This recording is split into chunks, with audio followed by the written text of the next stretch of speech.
Welcome in to the Sunday Belt Football Show. Christian Goeckel alongside Robbie Ross as we are interrupting your NFL programming for the important conversation as we're breaking down Sun Belt football and what was a interesting week for Robbie, because I think it more so than anything after the crazy out of conference schedule to start the season where Sun Belt just went on a rampage through the top 10.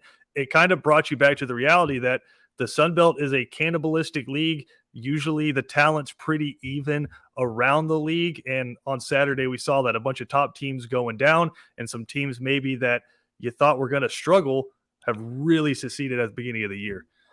Yeah, absolutely. And like you said, we saw a lot of non-conference action. Of course, the big one was 2 weeks ago now when Georgia Southern beat Nebraska and Marshall beat Virginia Tech and App State beat Texas A&M. And so everybody was like, Fun Belt, Fun Belt, Fun Belt. But then last week, it was kind of Conference USA, Conference USA, Conference USA, with Birmingham beating Georgia Southern and Marshall falling to a Conference USA team as well. So these group of fives, of course, we're focusing on the Sun Belt, but group of fives don't need to be taken lightly. And I think finally, folks across the country, when it comes to the group of five, the Power Five, that is really starting to take a look. Yeah, and just I know this week for the Sun Belt started on Thursday, but is there a bigger town in college football this season than Boone? I mean, you have College Game Day heading there. They beat Texas A&M. You had the 40 points they scored in the fourth quarter against North Carolina. Yeah. And then you have the Hail Mary last week to beat Troy, and then this past week App State. They can't let their fans just have a week, right? No. Just to breathe. They go in and they get beat by James Madison after App State holds a 28-3 lead. So, I mean, App State is just the incarnation of what makes college football beautiful. It really is. And App State, as you mentioned, should have beat North Carolina if they'd have thrown a little bit more precise 2-point play in any of the overtimes or at the end of the game in the fourth quarter. And then we all know what happened with game day. I think probably – I know they don't take attendance for that, but probably the most attended game day experience that ESPN has had. It paled in comparison. Tennessee paled in comparison this week. My wife and I were watching. She's like, oh, my God, nobody showed up for Tennessee in comparison to App. And then what they did, how they won that game, which I was talking to somebody on, I think, Sunday night last week, and I was like, the value of what happened in Boone last Saturday with game day and with winning at the buzzer and being the number one top 10 play on SportsCenter all week long, the value is undetermined right now and is infinity, because that value continues to grow this fall, next spring, next summer, when applications roll in and people are looking for places for their kids now in freshmen and juniors and sophomores in high school to go to college. So that number will grow as the years go on, and how valuable that was last Saturday. And then you turn the page this Saturday and they get up 28-3. Look out. The number, 28-3. The number, and then they kind of just, as we were talking before we went on, kind of flipped the switch and said, okay, we got this FCS team coming in here. James Madison, they can't, 28-3, we're going to coast. We're going to be 2-0 in the league. And, oh, by the way, somebody forgot to tell the Dukes, and they scored, 28-3, ended up winning 32-28. 29 unanswered. Yeah, 29 unanswered points to then move into the driver's seat in the East right now so far. And really, App State's lucky to be 1-1 in the East. Yeah, they're just a knockdown Hail Mary away from being 0-2 in Sun Belt play. And let's start with the Dukes there, because you mentioned it, coming over from FCS, transitioning to FBS, transitioning to the Sun Belt. A lot of people thought, okay, interesting, makes sense. Sun Belt staying regional. But more than that, they're a really good football program, and they have the infrastructure booster-wise, facility-wise, to really push to be at the top of the Sun Belt and be a premier G5 team. I mean, yeah, they beat App State yesterday, but before that, they clobbered Middle Tennessee State. I think that one was maybe 55-7 in the opening week of the season. And then we see what Middle Tennessee State just went down and did to Miami. So the Dukes aren't a team to be trifled with. And if anything, it stinks because if it wasn't for an NCAA rule, they might be playing for a Sun Belt title at the end of the year. Well, I think they can play for the Sun Belt Championship. They can't go to a bowl game. I think. Is it the NCAA postseason, or they keep it out of the Sun Belt? I think they can play for that. It's kind of like the Georgia Southern rule in 2014, where they won the league but couldn't go to a bowl. Yeah, I got the Savannah State helmet behind me. I know when they moved to the SEAC for the first year, they couldn't do it, but I wonder if it's different if you're going down versus going up. Either way, can't go to a bowl game this year, but I may not be right. I may not be right. It's one of the two. They can either go to a bowl and not win the league, or they can win the league and not go to bowl. But regardless, with James Madison moving in, that is now 13, if my math's correct, FCS championships that are in the Sun Belt East. 6 by Georgia Southern, 3 by App, 2 by Marshall, and 2 by James Madison. And Old Dominion, they did not. I mean, Old Dominion wasn't in the FCS very long because they haven't been around that long. Georgia State, again, not in the FCS very long because they weren't around that long, but they've been to 5 bowl games or 3 bowl games in 5 winning seasons since they've moved up. So the East, and I compared it week 1, and then I compared it 2 weeks ago, is the SEC West of the group of 5. And if not the best group of 5 conference, the Sun Belt division in college football, the second best division in college football overall behind the SEC West. Yeah, you got to imagine some of the Sun Belt teams when James Madison and Marshall joined, we're kind of hoping they would do the SEC math, where it's like, yeah, I know Auburn's really closer, but we're going to put Missouri in the East just for the competitive balance of it. But no, like you said, just a murderer's row. There is, I think, a West team that's surprising, but I want to stay in the East. Go back to Thursday, where Coastal Carolina goes into Atlanta, handles business against Georgia State. Georgia State might be the best winless team in the country. I mean, when they put that schedule together, they had to know that this was a possibility, right? You start the season at South Carolina, and then you welcome in North Carolina, then you welcome in Charlotte, and I think that's when they thought they could get the win.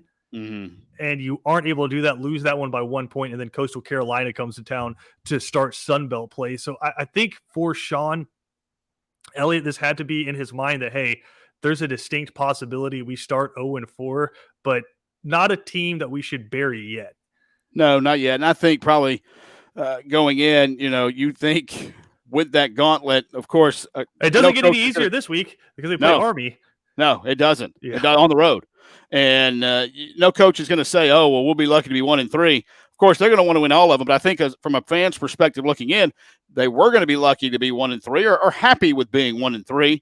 But I think that in Atlanta, they thought that they were going to be able to compete with Coastal, especially, and that South Carolina game a little skewed. 2 punt blocked for touchdown for South Carolina is 14 points right there. You flip, that's a 7-point game late, and who knows what happens against them. And then North Carolina, they probably didn't want to have the same type of repeat performance they had the week before against App, and kind of took out some frustrations against Georgia State a little bit.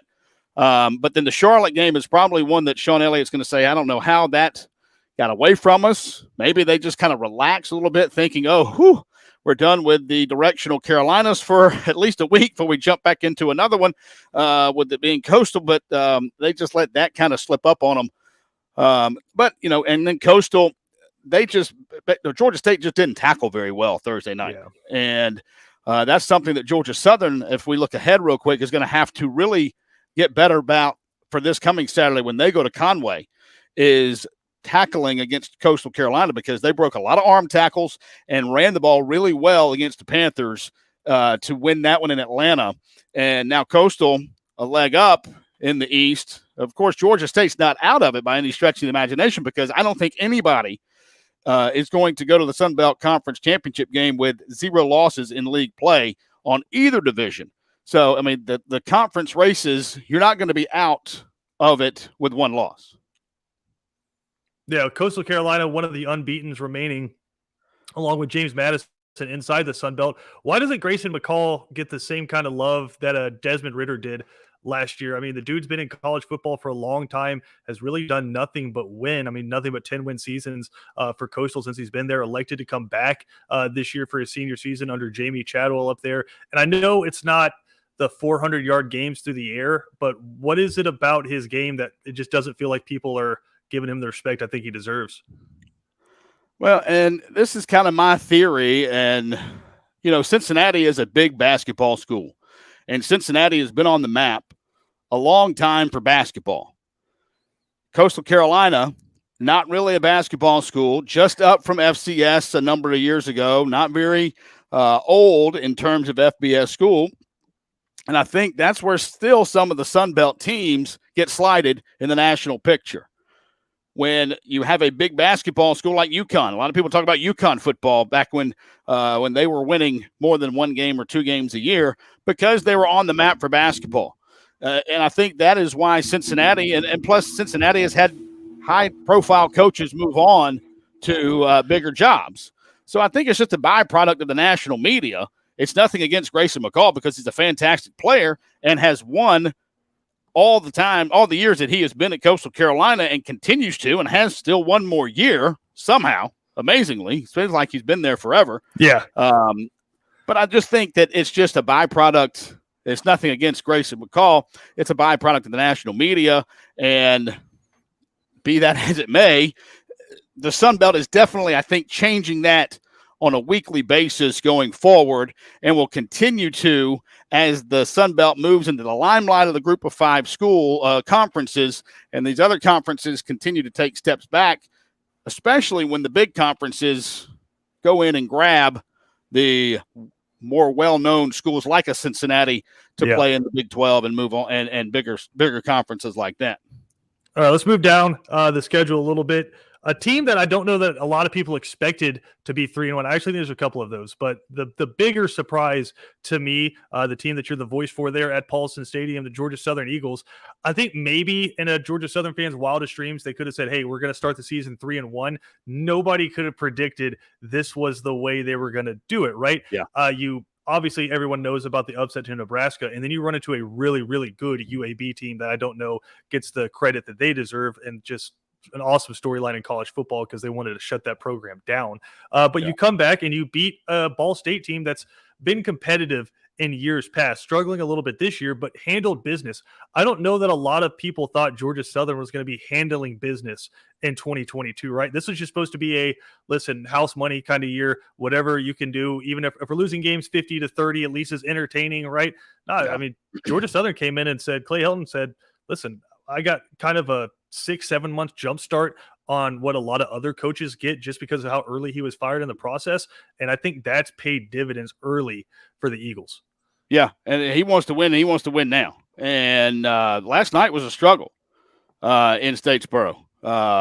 Georgia Southern had to score 2 touchdowns in the fourth quarter to win. Going into the fourth quarter, trailing 23-20, had to score 2 fourth quarter touchdowns. One, the last one on an absolutely beautiful pass play from Van Treese to over the top. I mean, just sold the fake over the top. Amari Jones was wide open for a 47-yard touchdown pass to win 34-23 to kind of cap it.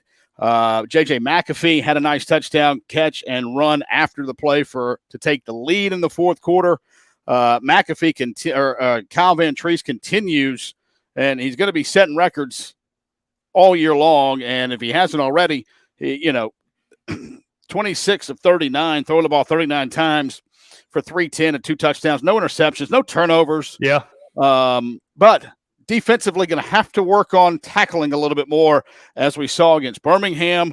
And then like you said, being 3-1, I think some Eagle fans thought that 3-1 was doable, but I don't think they thought that the Nebraska win would be one of the 3. I think maybe they thought, okay, we'd get Morgan State, then, okay, hopefully play well at Nebraska and keep it close, and then go and win at Birmingham and Ball State before we go to Coastal. And then Georgia State, too. Three straight weeks to start the Sun Belt. Not going to be very easy for the Eagles. Go to Coastal, go to Georgia State in the rivalry game, and then the rivalry that's not a rivalry, whoever you talk to game. And then back home for James Madison on the 15th of October. So it's good to get to 3-1, but I think Clay Helton knows that there's still a mountain to climb, but he's looking to win right now, and thinks they can and knows they can. And I think so too. And with Van Treese at the helm, the offense looked so different. Jalen White, Gerald Green, O.J. Arnold, a freshman from Brooks County over near Valdosta, who's coming off a state championship last year for Brooks County. He is fantastic, and I think is going to be a lot of fun to watch going forward. But mixing in the run a little bit more than people think, including the opponents as well. I think Nebraska didn't expect Georgia Southern to come in and run the ball as much as they did. And I think that was the difference in that game. And last night, the run was there at times, but Van Treese was a lot more accurate last night than he was in Birmingham, and that was the difference.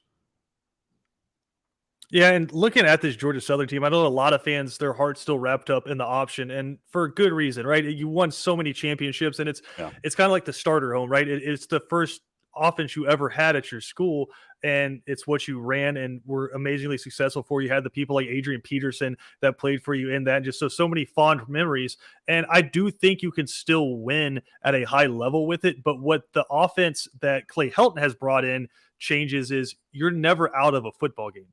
Like you said, you score 14 points in the fourth quarter, both of them through the air. So as you're sitting on 3 wins now, another 3 isn't out of the question at all. If you're Georgia Southern. Anything, I think at this point in the year, you're going, it'd be a disappointment if we don't go to a bowl game. And I think the offense that they brought in and installed gives you that chance in every game you play. Yeah, and it keeps people on it. Like I said, you still have the stable of running backs with Jalen White and Gerald Green and O.J. Arnold, that if you want to go to some form of running the football first and foremost, you have the ability to do so. The linemen are still there from last year that were formed on a run-based offense. The hard part is teaching them how to pass block as many times as they have to, which they've done a good job. Van Treese has not been sacked very often. He runs the ball surprisingly well at times when you're least expecting it, a la Nebraska when they won that ball game. And last night, he picked up a very important first down with his legs late in the fourth quarter to extend that drive that capped the last touchdown before he threw to Amari Jones. So the run game can be there when they need it, but I think that new passing game level is something that the Sun Belt's going to have to watch when they're preparing for Georgia Southern. And yes, I agree with you. I think at least before the NCAA changed the rules a little bit, that have got the Citadel and Kennesaw State and Wofford a little bit upset, the triple option teams. But I do think in the Sun Belt level, you can win with a triple option. But last couple of years, Georgia Southern had gotten away from that true triple option type offense. And the type of option they were running last year was not working. But I do think, and this is a whole other topic for a whole other time, that the true triple option, as Paul Johnson and Irk Russell wanted to be and built it to be, could be successful at the Sun Belt level. Yeah, I think Georgia Tech fans would probably take it right now if they had a chance to at a redo. You have Arkansas State loses 26-29 to Old Dominion. Southern Miss 27-24 over Tulane. Texas State shuts out Houston Christian 34-0. But another one of the surprising results, and maybe it shouldn't be just because of the injuries they're dealing with. Troy rebounds off the Hail Mary loss, and they beat Marshall 16-7. Hold Marshall's quarterback Columbia to under 50 yards passing on the day. And it's a defense for Troy that's solid. But in your mind, is this a team that can push to be one of the teams to represent the Sun Belt in the title game? That's another, conversely, we talked about App could be 0-2. Yeah. Troy could be 2-0 really easily. And really kind of a reverse of roles. They were in control of that game last week in Boone pretty much the entire time until the end. App came roaring back, kind of like James Madison did. I'm not sold on Troy winning the West quite yet. Well, I just don't know who else in the West is going to push them right now. Yeah, I mean, Monroe, they're 1-0. I was about to say Bowden Monroe, maybe. Yeah, I mean, Arkansas State, I thought would be able to beat Old Dominion, but Old Dominion's good. I mean, Old Dominion pushed Virginia last week. Of course, they beat Virginia Tech. Yeah. Which I don't know how big of a deal that is to beat Virginia Tech right now, but numbers wise, yeah, exactly. But they did push Virginia, and then to go on they had them at home against Arkansas State. I thought that Arkansas State would maybe take that one, but they, credit to Old Dominion for doing so. But again, I don't know. I mean, Troy could be the leader in the clubhouse right now in the West, because Louisiana, obviously, we haven't talked about that, but Monroe got that one in an upset, big time, scoring to win late. South Alabama beat Louisiana Tech. That's a good win. That's the team I want to talk about, because right now South Alabama, Kane Womack has the Jaguars sitting 3-1 on the season right now. And if you remember to last week, they had UCLA on the ropes. Oh yeah, they should have won. They called that bizarre fake field goal instead of just kicking it, and they win that football game. So this is a team that's maybe, I think if you ask Womack, a bad play call away from potentially being 4-0 and starting Sun Belt play, but also a team that I think is really good. They're 3-1 right now. Their quarterback there, Carter Bradley's got 1,000 yards passing already on the season. I believe he has 10 touchdowns as well. So, I mean, South Alabama, Womack's been there since 2020 now. I think if there was a season where you're really going to start seeing that pay dividends, it's now, because not only is what you have, which is a coach has been there for a little while now, brought in some recruits, brought in some transfers, but on the flip side of it is the teams that have been the power on your side are kind of struggling a little bit, right? Louisiana loses their coach and a couple of their best players to the transfer portal. Of course, Billy Napier down at Florida now, but Louisiana's going through it a little bit, right? Troy kind of struggling to find their footing right now. Monroe's Monroe. Texas State's not going to push you. So, I mean, if there was a year for South Alabama to make that run, I think it might be now. Yeah, one thing that we got to talk about, we haven't mentioned yet, Southern Miss, I think, is the outlier in that they could really make some noise. But now that they got their first win over Tulane in an upset yesterday, they could make some noise in the West. But South Alabama, I think, is the leader right now, and Troy. If Troy doesn't falter to App State, I think it's going to be a South Alabama-Troy battle, because, again, like you said, Louisiana has lost a lot. Morale-wise, I think, with Billy Napier and those transfers leaving. Monroe, good win, but, I mean, I don't think that that's going to catapult them to the upper echelon of the West yet. They got a long way to go, but they got the coach staff that could do it, or at least the head coach that could do it anyway, or knows how to do it. If you got a Bowden, you're doing okay. That's right. And Butch Jones, his Arkansas State tenure has not started off as quickly as I think it's been rough. Yeah, anybody thought, and they wanted, obviously. But keep an eye on Southern Miss. I know that they just got their first win, but they did upset Tulane. That's a good win over Tulane yesterday. Anything else from week 4 standing out to you? No, not really. I mean, Georgia State being 0-4, I think, is kind of the surprise. The Old Dominion win was a good win, and then the James Madison beating App, and Marshall struggling as they are after they pulled their upset 2 weeks. They've struggled 2 weeks in a row, but still they're gonna have a say in things in the East. The East, I think, is literally going to be a toss-up. I mean, it could go either way, and you could see somebody win the East with 3 losses. No doubt. Looking ahead to the best game of week 5, I think pretty clearly Georgia Southern sitting at 3-1, heading up to Myrtle Beach to take on the undefeated Coastal Carolina Chanticleers. This is a game that in years past has been closer than a lot of people thought. Yeah. Georgia Southern's given Coastal Carolina a run for their money. And yeah, I know a new coach there now in Clay Helton for Georgia Southern, but I think if anything, that probably tightens the race even a little bit more, because as we mentioned earlier, you have that offense that can keep you in the game. Yeah, there was the Mo Bamba game a couple years ago, and then there was the triple overtime game in the rain 2 years ago, and 2 years ago, and then 3 years ago was the Mo Bamba triple overtime game, and then 2 years ago, Shy Wirtz kept it close in Conway before falling late. Last year, it was what it was, and Coastal got a pretty solid win there. But I think that this whole mentality of this whole new staff, it's a different feel in Statesboro than it has been the last 4 years. It's more businesslike.